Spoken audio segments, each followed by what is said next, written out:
based purely on skin color.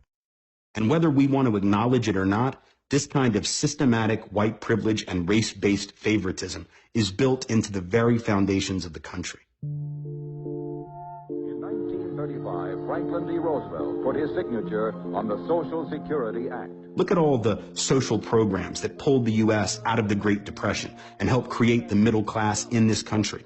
Programs like job insurance, which provided cash to people to give them a leg up as they looked for work.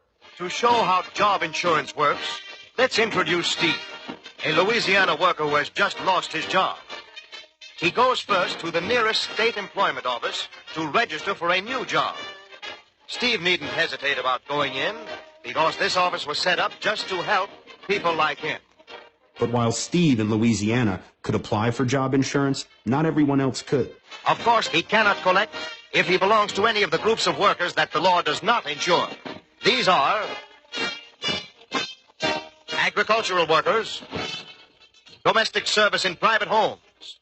Agricultural workers and domestic service workers didn't qualify for assistance, and it turns out this had everything to do with race. These two jobs were overwhelmingly held by black people, and over 80% of all blacks worked in those professions. So the only way FDR could get Southern Democrats to support the Social Security Act was if he agreed to exclude those workers from benefits. This was a conscious attempt by some in Congress to exclude as many blacks as possible, and the net effect of it was to give preferential treatment to whites.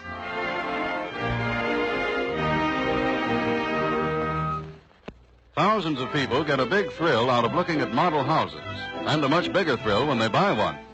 It was the same story with crucial housing assistance for the American middle class. Loans provided by the FHA, the Federal Housing Administration, allowed working-class families for really the first time in American history to own their own homes. Home ownership is the basis of a happy, contented family life. And now, through the use of a National Housing Act insured mortgage, is brought within the reach of all citizens. But the way the bill was written, the American dream of home ownership wasn't within the reach of everyone.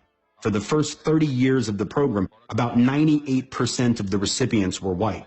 People of color were almost completely barred.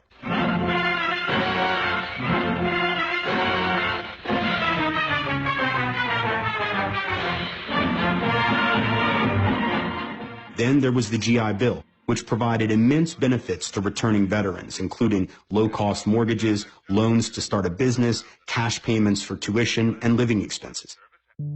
What the GI Bill didn't do is protect black veterans, who qualified for that assistance also from the kinds of legal discrimination rampant in pre-civil rights America.